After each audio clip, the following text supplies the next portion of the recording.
दर्शकों, बैसाख शुक्ल पक्ष में पड़ने वाली एकादशी का नाम मोहिनी एकादशी है, जो कि अब की बार यह 19 मई 2024 वार रविवार को है।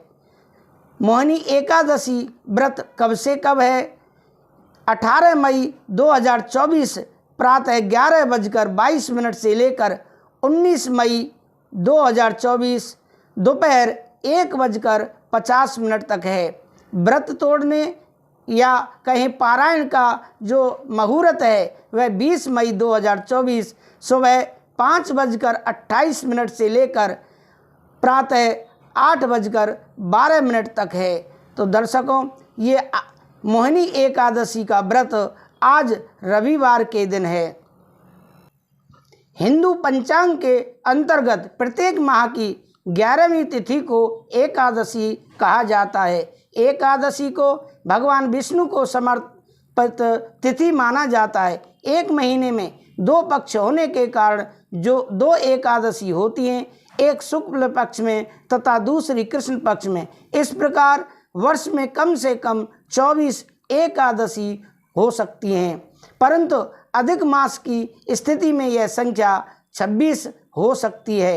एकादशी व्रत का संबंध 3 दिनों की दिनचर्या से है। भक्त उपवास के दिन से एक दिन पहले दोपहर में भोजन लेने के उपरांत शाम का भोजन नहीं ग्रहण करते हैं, ताकि यह सुनिश्चित हो सके कि अगले दिन पेट में कोई अवशिष्ट भोजन ना बचा रहे।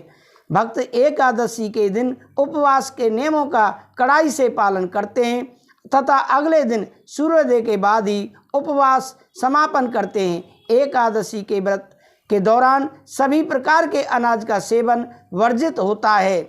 जो लोग किसी कारण एकादशी व्रत नहीं रखते हैं, उन्हें एकादशी के दिन भोजन में चावल का प्रयोग नहीं करना चाहिए तथा झूठ एवं परनिंदा से भी बचना चाहिए। जो व्यक्ति एकादशी के दिन विष्णु सहस्र नाम का पाठ करता है, उस पर भगवान विष्णु की विशेष कृपा बनी रहती है। जब एकादशी 2 दिन की होती है, तब दूजी एकादशी एवं वैष्णव एकादशी एक ही दिन अर्थात दूसरे दिन मनाई जाती है। तो अब हम आगे आपको एकादशी व्रत कथा के बारे में कथा सुनाने जा रहे हैं। आप हमारे साथ वीडियो में अंत तक बने रहें। मोहिनी एकादशी की कथा। युधिष्ठिर ने कहा, जनार्दन, बैसाख माह की शुक्ल पक्ष की एकादशी का क्या नाम है? इसका क्या कथा है तथा इसका व्रत करने की कौन सी विधि है? भगवान श्री कृष्ण कहते हैं, धर्मनंदन, मैं एक कथा कहता हूँ जिसको महर्षि वशिष्ठ जी ने श्री रामचंद्र जी से कहा था। श्री राम ने कहा, हे गुरुदेव, आप मुझसे कोई ऐसा व्रत बताइए जिससे समस्त पाप और दुख नष्ट हो जाएं। महर्षि वशिष्ठ ने बोले, श्री राम, आपके नाम के स्मरण मात्र से ही मनुष्य पवित्र हो जाता है, इसलिए आपका यह प्रश्न लोकहित में अवश्य होगा। बैसाख माह के शुक्ल पक्ष में जो एकादशी होती है उसका नाम मोहिनी एकादशी है। इस एकादशी का व्रत करने से मनुष्य के समस्त पाप तथा दुख नष्ट हो जाते हैं। इस व्रत के प्रभाव से प्राणी मोह माया के जाल से छूट जाता है। अब आप इसकी कथा सुनिए। सरस्वती नदी के किनारे भद्रावती नगरी में एक धनपाल नाम का धन धान्य से पुण्यवान वैष्णव रहता था। वह अत्यंत धर्मात्मा था और विष्णु जी का भक्त था। उसने नगर में अनेकों भोजनालय, प्याऊ, कुएं, तालाब, धर्मशालाएं आदि बनवाई थीं। उसने सड़कों के किनारे अनेक वृक्ष लगवाए थे। उस वैश्य के 5 पुत्र थे। उसका सबसे बड़ा पुत्र पापी था। वह भोग विलास करता था।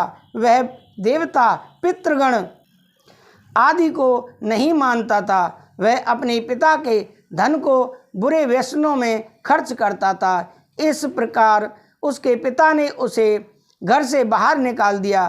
कुटुंबियों ने भी उसका परित्याग कर दिया। घर से निकाल देने के बाद धन नष्ट हो जाने पर वह भूख प्यास से दुखी रहने लगा।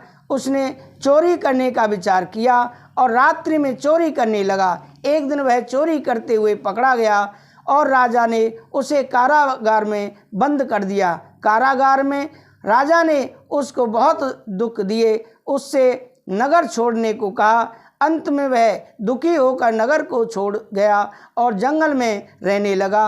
वह बहेलिया बन गया और धनुष बाण से पशु पक्षियों को मार मार कर लाने लगा। एक दिन वह पापी खाने की खोज में निकला और कौंडिन्य ऋषि के आश्रम पर जा पहुंचा। उस समय बैसाख का महीना था। कौंडिन्य ऋषि गंगा स्नान करने आए थे।